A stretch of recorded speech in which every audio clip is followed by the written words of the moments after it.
when you mention hard work, you got to be willing to put in the work.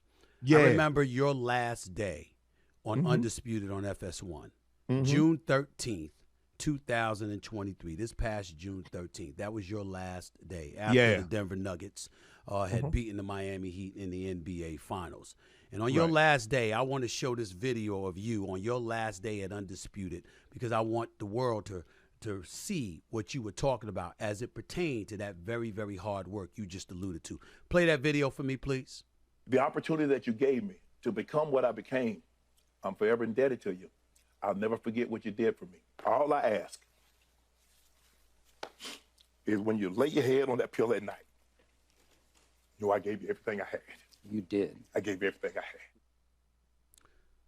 Express to us what kind of emotions were going through your head at that particular moment, your last day at FS1, Shannon. The finality of it, knowing that that was officially my last day on Undisputed, something that I had poured my heart, soul, my blood, sweat, and tears into it. I moved away from my family to move out here to L.A. Where were your family living, by the way? Where was your family living? They were everybody was back in Atlanta. Okay, go ahead. I had a fiance at the time. Yep. My kids were in college. My son had just graduated. My daughter was about to graduate.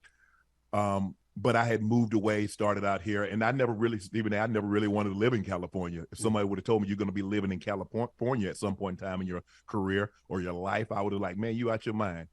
But to come out here and the opportunity that Jamie Horowitz, when he flew down and we met in the W Hotel and said, okay, you got the job. We're not interviewing anybody else. It's you.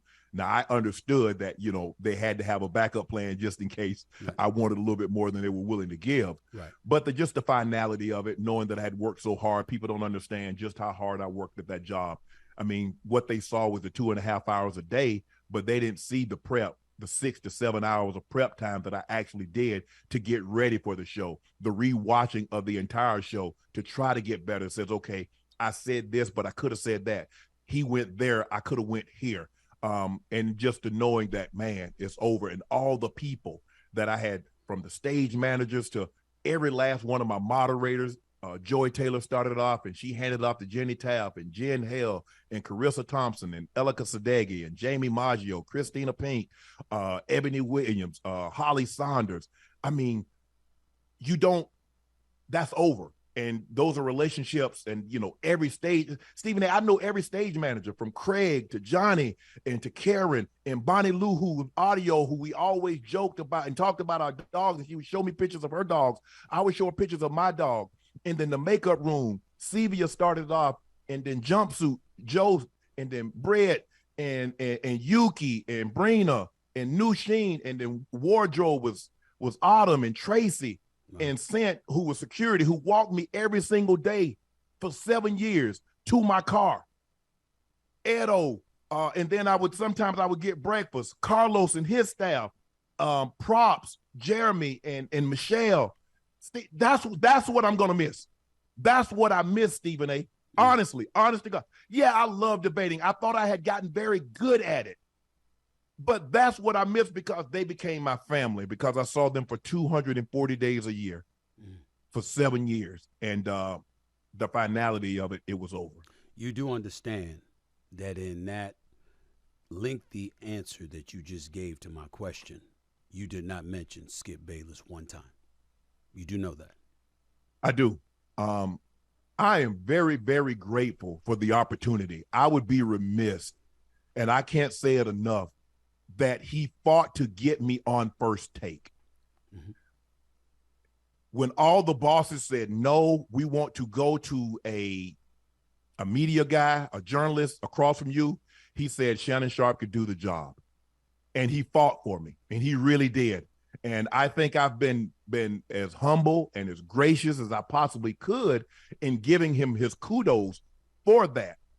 But where I push back and where I get upset is that when people say Skip Bayless made Shannon Sharpe, Skip Bayless did not make Shannon Sharpe relatable. Skip Bayless did not make Shannon Sharpe the storyteller that he is. Skip Bayless did not make Shannon Sharpe the football player that could break down plays and say, this is what happened, that's what happened, and this is why the play worked or it didn't work. Yeah, I'm going to miss aspect of it. Yes, I miss debating him, but it had gotten to the point over the last 6 or 7 months, and I won't allow it to ruin the 6 great years that we had, but it had gotten to the point that we needed to go our separate ways. And I wish it could have been handled a little different, Stephen A. That's the only thing that I wish. I wish it could have been handled differently. But it was handled the way that it was. And I will never, ever forget the opportunity that Fox and FS1 afforded me. But this notion, well, nobody knew who I was. Well, I was a member of the Pro Football Hall of Fame, but before I stepped foot in Fox, I had won 3 Super Bowls before I had stepped foot in Fox. At one point in time, I held every statistical record a tight end can hold in the NFL. Most yards in the game, 1,000-yard seasons, catches, touchdowns, yards. I had all of those. Was I as known or as popular then as I am now? No. And I owe that to FS1, and I owe that to Skip for giving me that opportunity. But what Skip and I didn't have the relationship that I have with the people that I missed. Basically, Skip would get to work, I would get to work. I was in my dressing room, he was in his dressing room. It was really like a heavyweight fight. We barely talked. I mean, honest to God. We might say hello. We go to the bathroom. If we're passing each other in the bathroom, hello, that was it. It was not a carry on a conversation and then like all of a sudden we get up there and we do what we do and we carry on. No. Well, why not? It was very little communication. Why was that the case? Well, I take my cue from him. He was not a guy that was very talkative in the mornings. That is now, true. Remember, I had worked with him a little bit on First Take. Once when you were there and a couple of times when you weren't there. Yeah. So I noticed that during the breaks, he would get up and leave. Mm-hmm. Well, okay. So I'm thinking to myself, after a couple of times of seeing that, I'm seeing that he's in a mode, he's in a zone in which he doesn't want to be bothered. He's treating this like an actual game. Like I might have my friends, I got my friends, but when they're on the other team, we're not communicating. We're not having the type of relationship that once the game was over or once the game started, we were going to have. And so I just learned like, okay, he doesn't want to be bothered. I'm cool with that because I could do 2 things. Guys will tell you the way I was in the locker room, I'm joking around, having a great time. I'm telling jokes. And the moment is like, okay, well, look at you and I. I'm locked in. I mean, look at you and I. Yes. Look at you and I. We're the same in that regard. I mean, we joking around, having a good time, and in a second it's time to debate. We turn it on. It's just that simple. It's time to debate. Exactly. And you are a lot of times like during the break, you're quiet. I mean, you're looking up stats. Okay, we have the topics of where we're gonna go. But Skip was different. We didn't have the type of relationship. I think. In 7 years, Skip and I think we had brunch once. Mm-hmm. And that's okay. Yeah. That's okay. I don't think Skip's a bad guy, but I didn't develop the type of relationship or let me take this back. I didn't develop the type of work relationship with him that I did with some of the guys that I played with when I was in Denver or I was in Baltimore, or I didn't develop the type of work relationship that I have with some of the young ladies in wardrobe or in makeup or Bonnie or things of that nature, because I didn't get the sense that's what he wanted. So I'm not a guy that's going to force anything.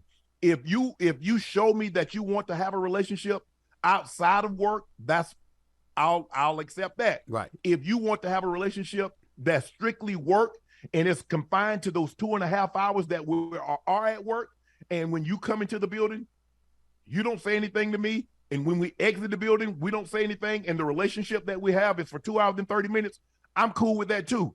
I'm there to do a job.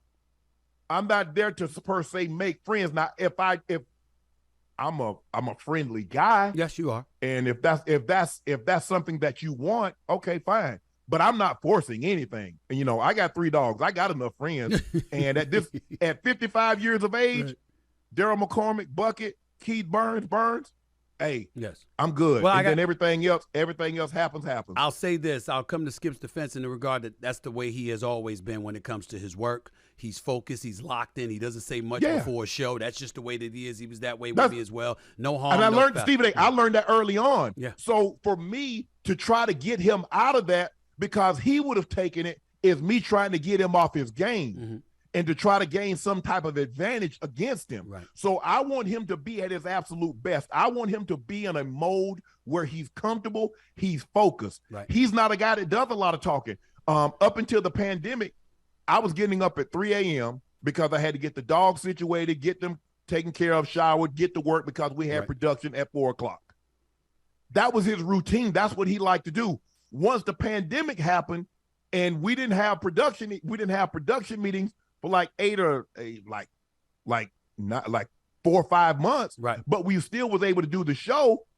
That was for me because I didn't really get anything out of production meetings because me and my researcher and my producer had already spent 2 hours the night before talking about what we was going to discuss. Exactly. And then we would go down and for another hour discuss it again. So me and my producer are doing 3 hours. I'm doing 3 to 5 hours on my own, and we doing a show for 2.5 hours.